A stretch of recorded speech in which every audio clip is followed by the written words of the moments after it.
Good morning and welcome to the Mike Graham Show. It's the start of a brand new week and we've got so much to talk about this morning. We're going to be kicking it off with the latest from the Labour government because guess what? Keir Starmer today has got Volodymyr Zelensky coming to see him and he's going to also invite those ne'er-do-wells from the EU. Emmanuel Macron, that bloke from Germany, and somebody else as well is coming. I don't know what they're going to talk about, but Keir Starmer wants to be closer to the EU. Also, Harry and Meghan, what is going on with Meghan and her dad? He's had one of his feet amputated and so she sent him an email. Great, isn't it? Sorry, Dad, you've lost a foot. Never mind. Be good if you could get back to us because we need a new Netflix series to talk about all of the things that have gone wrong in our family. Meanwhile, of course, I'll be bringing you all of the great messages that we got over the weekend about your interaction with the NHS because we want to talk a lot about that this week because so many of you have had bad experiences with the NHS and we want to know why it's going so wrong. And the House of Lords back in the news, of course, as well, because Labour is literally stuffing the House of Lords with Labour peers, while others, like the Tories, are going and leaving and getting chucked out. This is, of course, the home of common sense, the real home of common sense. Let's get it on. So we start another week with more nonsense coming from this government of ours, right? Last week, they cancelled some more elections, which is, of course, what people do when they're frightened of losing them. It looks as though they're now trying to push a one-year delay for mayoral elections and various local elections from 2026 to 2028, which will mean, effectively, that we haven't had these elections for 3 years, which is incredible. Reform are getting very worked up about it. And in fact, at the weekend, Nigel Farage revealed that they're going to have to seek a judicial review of how on earth it's possible Prime Minister Keir Starmer and his cabinet can just basically cancel democracy, right? Because it's exactly what they're doing. They've decided, oh no, we can't have these elections. They haven't really given a reason. The previous reason for delaying them seems to have gone away completely. They said they couldn't have them at the same time. So there's going to be massive problems over this over the coming 6 months, I would say, leading up to May and the new elections that are going to be taking place in Wales and in Scotland. There was a big story, of course, on Friday about Scotland, about how Nigel Farage has now got perhaps one of his biggest scalps yet. When a big Tory donor and a member of the House of Lords has actually moved across and is going to give up his seat in the House of Lords in order to run for the Scottish Parliament. A massive Lord Offord is his name, a massive sort of scalp really for reform. But more on that a little bit later on. Here's the news today. Because basically Keir Starmer is going to be playing international politics again. You know how he likes to do it. The coalition of the willing will be meeting in Downing Street. It will be Volodymyr Zelensky, so it'll be a big hug for him, won't there? Because whenever he turns up, you know, there's the big man hug that they do, which the last time I looked at it went on for a bit too long. Do you know that thing where they tell you at the Christmas party or at work, you know, if somebody comes up and gives you a hug, if it goes on for any longer than about 2 or 3 seconds, there's something a bit weird about it, a bit creepy, frankly. Then he's going to have Emmanuel Macron, of course, his other buddy, who's coming over from France. And he's also going to have that guy from Germany, the new Chancellor, Mr. Merz, or Herr Merz, if you like, Friedrich Merz. And they're all going to be sitting around a table telling Zelensky that he should be careful that America doesn't betray Ukraine. I mean, what's it got to do with them? You know, the world peace is not being hammered out in Downing Street. The world peace is being hammered out in Moscow and currently in Miami, where the Americans are talking to various people. So the bottom line is that, you know, Starmer's sticking his nose into international affairs because he likes doing it, because he thinks it's important. Because let's face it, he's still the most unpopular Prime Minister of all time. His party is under severe pressure.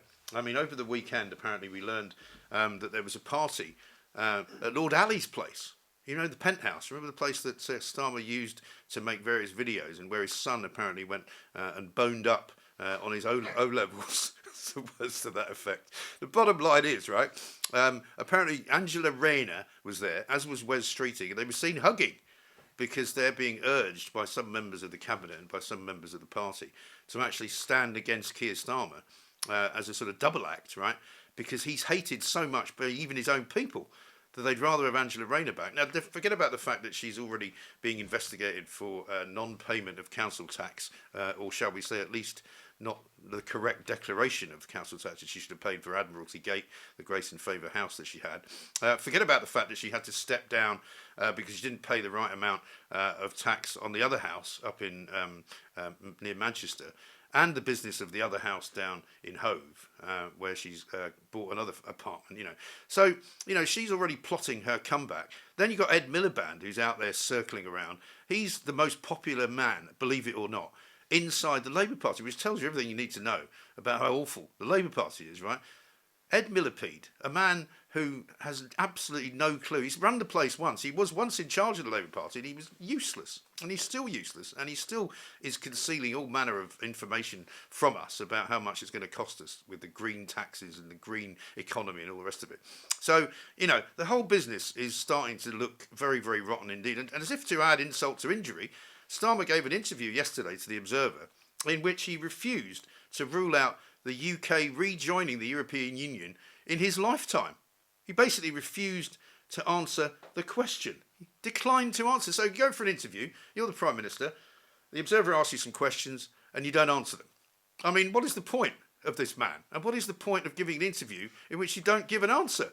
You might as well not bother giving the interview, you complete plonker. Rodney, unbelievable, right? Previously in the week, David Lammy had apparently also refused to say that it wouldn't be something that could happen. Again, he said basically, Lammy said that it's not currently government policy to rejoin the European Union, but it's self-evident that other countries have seen growth after doing so. Well, I don't think so, actually. Which countries are you talking about, Mr. Lammy? Calamity Lammy? The countries that left the European Union and then rejoined. I can't think of any. Can you? Did Italy leave the EU and then rejoin it? No. Did France leave the EU and then rejoin it? No. Did Germany? No. Spain? No. Portugal? No. You go through the whole list. What is going on with these people? They just talk absolute and utter cobblers all the time. So look out for, a joint declaration which will be coming later on today from Downing Street. No doubt there will be one of those press conferences where Starmer and Zelensky and Macron and the other bloke, Merz, all stand around like the four musketeers. They're about as useless as D'Artagnan, dead D'Artagnan. I mean, I don't know what they're doing. And the idea that they're going to somehow warn about America betraying Ukraine because they're worried that Ukraine is going to have to give up some land. Well, guess what? Ukraine is going to have to give up some land. And that's going to be the way it goes. And as we said last week, most people in this country are not very keen on giving any more money to Volodymyr Zelensky and his government because nobody knows what they're doing with it. It seems to have gone through quite a few billion quid that we gave them.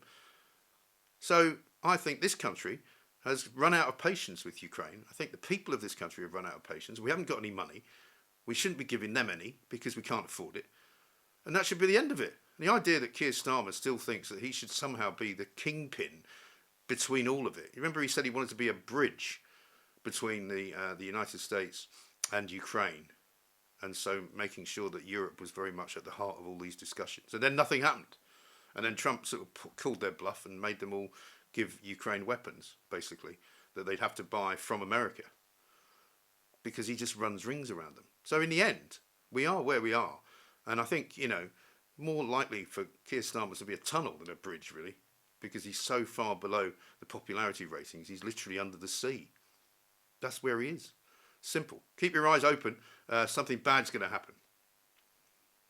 So all weekend we've been reading stories about Meghan and Harry because, of course, not only did Prince Harry, as he likes to call himself, try and make himself into a comedian a few days ago on a late-night American TV show, but basically it's Meghan Markle's dad who's been in the news, front pages all over the Sunday papers, because he's had to have his foot or possibly his entire leg amputated as a result of an infection, of a blood clot.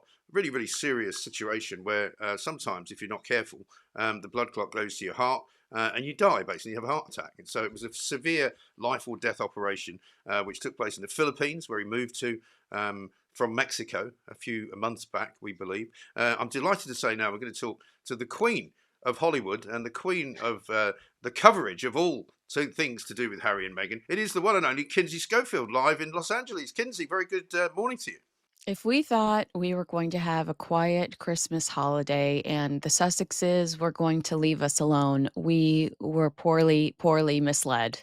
Yes, exactly right. I mean, this story about Thomas Markle is incredible, isn't it? Particularly hot on the heels of that remarkably saccharine-laced love Meghan episode in which she talked about picking a Christmas tree and being around your family and your loved ones. And isn't it great that we can make bread and all kinds of other stuff? I mean, just horrendous. Well, that was the joke, but that joke expired pretty quickly because the same day that With Love, Megan came out, we found out through Thomas Markle Jr. that Thomas Markle Sr. was rushed to the emergency room. His foot had turned black and needed emergency surgery. We find out a few days later that he's had an amputation. We know that he still needs an additional surgery because there's a blood clot in his thigh. Right. But all of this, Colbert, all of it happening on the same day. And even though you and I are looking at our cell phones and we're being notified that Thomas Markle has had an emergency surgery, Meghan is still posting Stephen Colbert posts on her Instagram, ignoring the fact that her father's safety is in jeopardy. Her father's life is in jeopardy. She's giggling over a Colbert lip Yeah. sync on Instagram. And it truly shows us who these two are. And then I'm going to say this. It is my personal opinion that Meghan Markle has lied about reaching out to her father. And not only does she release a statement on Friday about reaching out to her father, the day that Catherine, the Princess of Wales, who I adore, um, is doing her Christmas Carol concert, and we're getting all those gorgeous images of her and her young babies walking up to Westminster Abbey, and the visuals are stunning. But Harry's doing another speech, making another crack at the British royal family. This is Christmas time. This is when we're all supposed to come together and we're all supposed to love one another. It's empathy and compassion. The two things that these two have tried to brand themselves around, the hypocrisy, it Mm. reeks. Well, doesn't it just? Because all of these things that she does for Netflix seem to be filled with people who are their friends for the purposes of the show only. You know, they just kind of get paid to appear as they. Oh, here's some friends who've turned up to have some lovely eggnog or whatever it is they're making. And let's talk about how important it is to have your family around you. She hasn't got her family. He hasn't got his family. What the hell are they talking about? It's such a joke. I mean, did you see the Naomi Osaki? I'm pronouncing her name wrong, I'm sure, but Naomi, the tennis player, that was a hostage situation. That woman was like, "What the hell am I doing here? I'm firing my agent. Why are we making arts and crafts right now? This was not in the rundown." I mean, she looks scared for her life. She's Right. afraid to say anything around Meghan Markle. So Meghan just takes the opportunity to talk more about herself in classic Meghan Markle form. But yeah, I thought that the holiday special, it did not repulse me as much as some of her other material Mm. has. Like, 2025, if we're talking highs and lows, let's talk about the twerking hospital video. But it Oh, compiled I'd on the forgotten fact about that that. that's what I'm here for, okay? Yeah. But compiled on the fact that we find out that Thomas Markle is severely in trouble, and compiled with the fact that Prince Harry's decided, while knowing that Thomas Markle is in the hospital, to sit back and yuck it up with Stephen Colbert. Yes. Then that holiday special becomes a real sinister move. Yeah, it's kind of dark, isn't it? Talk us through the Stephen Colbert thing, because we've got a little clip which we're going to play you here. Have a look at this. I wouldn't say we're obsessed with royalty. Really? I heard you elected a king. Somebody asked me, why did he do this? And I said, did he do it to distract from the fact that it's a pay to play Prince on his way home from a Hilton in Toronto, where he's been paid an ungodly amount of money to talk to real estate agents, not about real estate, but about his mother dying at a young age Right. and about how difficult his life was as a member of the British royal family. These are all self-made people, by the way, and Nepo baby Mm. Harry is sitting in there talking about how tough his life is and like that he's an authority on anything. And so I wondered if the Stephen Colbert thing was to distract from that, because that's pretty embarrassing that Yeah. he's basically, you pay enough money, he'll show up at your bar mitzvah at this point, and not, the opening of an envelope. up a Walmart. Kinsey, fantastic to talk to you. Thank you so much for waking up so early. And I'm delighted to say you're one of the first proper guests that we've had on the new Mike Graham show. So thank you very much indeed. And we will talk to you again. Congratulations on your 100,000. Thank you very much. That's absolutely brilliant. It's fantastic to see that. And we're going to get more. We're going to grow and grow and grow. We'll see you soon. Take care. Kinsey Schofield there reporting into us from Hollywood. What an absolute blockbuster of a woman she is. She knows everything there is to know about the way America has turned on Harry and Meghan. So let's talk about the NHS, right? This weekend, because it used to be such a big part of the things that I talked about, because so many people have experiences with the NHS, mostly bad, occasionally good, and we'll cover all of that. So what I did was I asked on social media for you to just tell me about your interactions with the NHS, and I thought that's a good way to start. It's not a particular campaign. It's not like aiming to make anybody feel embarrassed. It's not about trying to bully anybody at the NHS into behaving in a particular way. It's just literally your observations of things that have happened to you that I can pass on to everybody else, because that's how communities actually work, and it's how we get things done. So what I'm going to do today and through the week is I'm just going to read out some of your observances that you've found whenever you've had to deal with the NHS. So I'm going to read them out as we go. One here from Philip, who said, I had a cancer check in August. I never received any results. My GP said they didn't have results and I should call the test centre. The test centre doesn't give out results and told me to phone outpatients. I phoned outpatients and they passed me to the relative clinic, but none of the phone menu choices are about results. When I chose the most relevant option, I was forwarded to a secretary who's out of the office for the next week and sent me back to the main outpatient's number. I still don't have a result. This is the reality of our NHS. I wish I could afford to go private. And I mean, there's an awful lot of messages like that, I'm afraid, because people tell me that the bureaucracy and the moving around from pillar to post and the sort of handing off of you to somebody else who's supposed to be able to help you but who can't is a very, very common occurrence altogether. How about this from Geordie, who says, I think the bigger issue is too many managers and not enough medics. The whole thing needs to be completely restructured back to how it was when it did actually work efficiently. An ageing population contributes to the issues.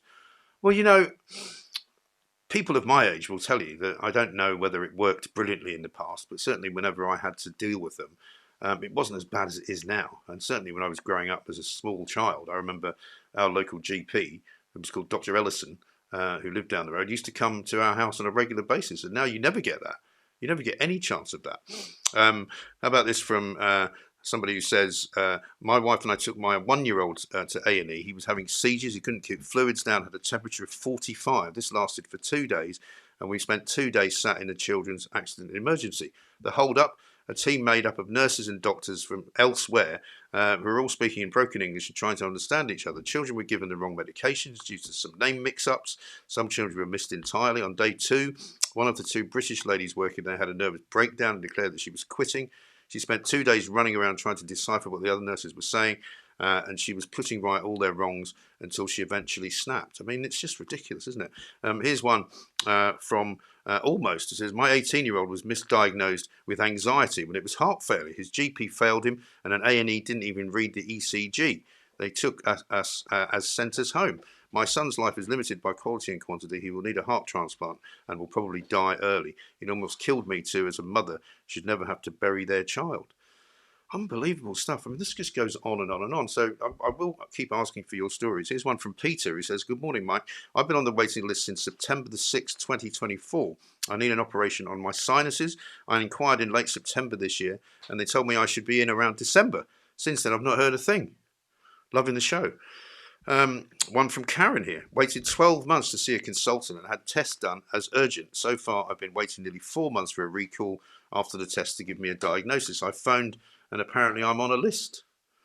Well, this is the thing. I mean, we hear all the time, don't we, from Keir Starmer and Wes Streeting and any other Labour cabinet minister who pops up on TV, that we've found 5 million new appointments. Well, people that talk to me about this have always said, yeah, well, I've had loads of appointments, but I've never actually seen anyone.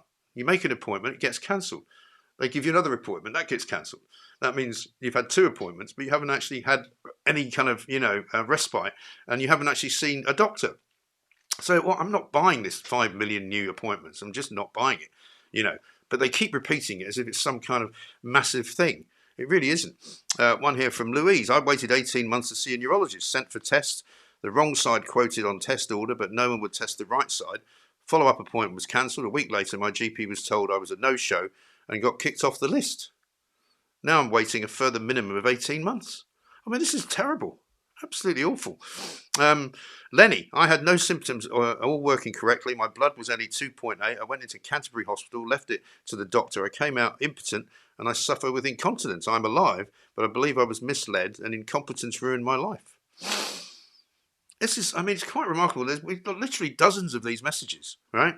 While I'm here, actually, I should say that, there was a time when you weren't supposed to criticise the NHS. Do you remember that? When we were clapping for them during COVID, when people were banging pots outside. I remember Keir Starmer used to do that as well. I never did, by the way. But of course, you still get occasions where one person, who I shall remain nameless, put out a thing saying, basically, the NHS is one of the greatest services of all time, and basically you should leave it alone, or some words to that effect. And I thought to myself, what, so we're not allowed to talk about how bad the NHS is? Is that it? And it turned out, of course, he was some kind of lefty who had that particular view, because, the secret NHS, which never used to be allowed to be criticised, is now criticised a lot, even by Labour, because they know that it's terrible. But what they say is it's all the Tories' fault. For 14 years, they neglected it. Well, for 14 years, they put in more than £200 billion a year. So somebody's neglecting it, but it's not the politicians, it's the people that run it, right? 5 years ago, the spark to my heart failed and I was corrected at my hospital. But a year later, I had a defibrillator and a CPR 4.5 minutes after another procedure and an internal defibrillator fitted. This is from Jan. 3 years ago, I broke my leg. I was seen, x-rayed, plastered and home within 4 hours. All thanks to the ESHT, exemplary care. Some people have a good experience. I mean, don't mind reading those out. Tony says, sadly, I still have 8 months to wait for the first meeting following my GP's referral to a local hospital for chest pains. Thank goodness it wasn't in Colchester, which would have been over a year. I mean, definitely just ridiculous. My son and DIL waited 18 months for a paediatric appointment for our autistic non-verbal granddaughter. She was in such distress, she was pulling her own hair out. They went private, although they can't afford it. The consultant was really good. He said she should never have been allowed to get to that state. When they were sent to A&E by 111 for a water infection, they were unable to get a GP appointment. The doctor wouldn't even examine her and said she was a naughty child. Her school was absolutely appalled at this. She is not naughty at all, despite her issues. I mean, this is just a very small portion of some of the messages that we've had just in the last couple of days. And we're going to continue to read them out. And what we will do before the end of the week is we'll get an expert on to talk us through precisely just why so many people were having such trouble seeing doctors, seeing nurses, getting A&E appointments, getting GP appointments. So many people still tell me that the GPs, where they go, only work 3 days a week because they're all burned out. We keep being told by the BMA, who are going on strike again, by the way, later on this month, just before Christmas, that the doctors are having too much to do. The workload is killing them, and therefore they don't want to be doctors anymore.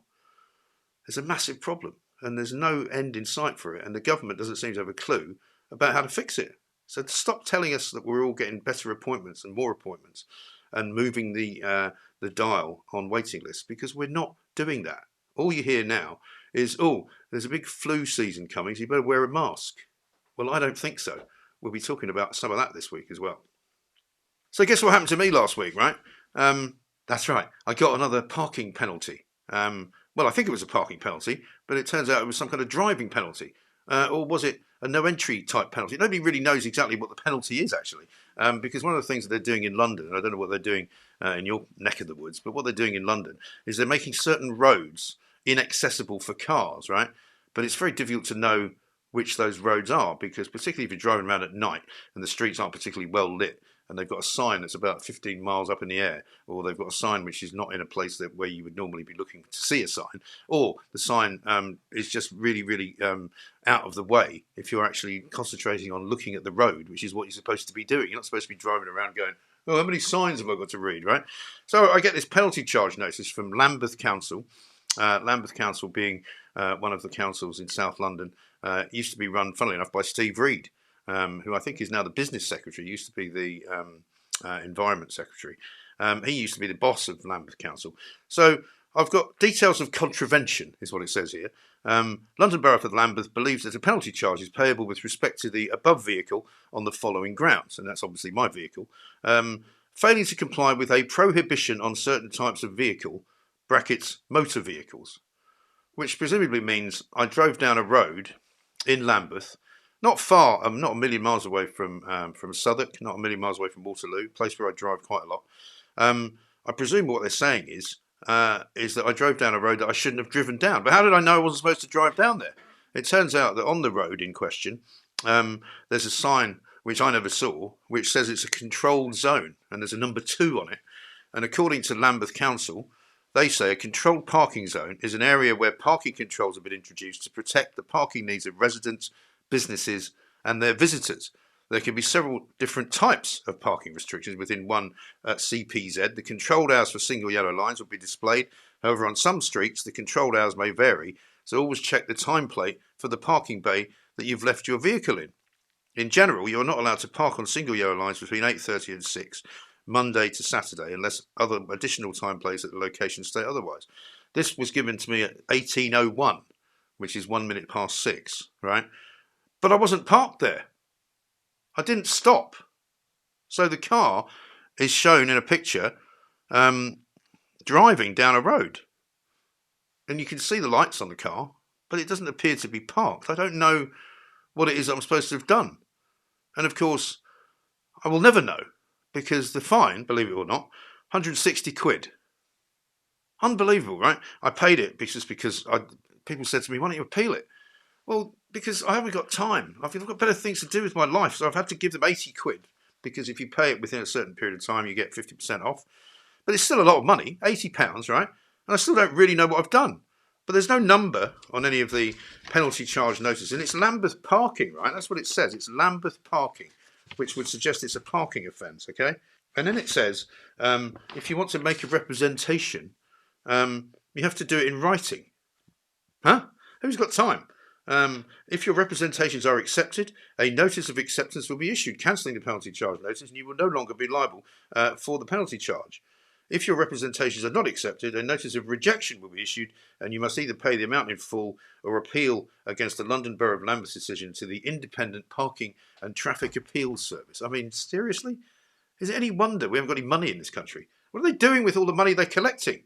What is that all about? Oh, there's some more pictures on the back. Penalty charge notice. The car's moving. It's not parked. I don't understand what they've given me a fine for. It's ridiculous, isn't it? Just mad. Anyway, so that's my rant for the day. There's no phone number. You can't ring anybody. You can only write in with your complaint to say that, you can either say, I'm not liable to pay the penalty charge notice because I was not the owner of the vehicle. No, can't say that.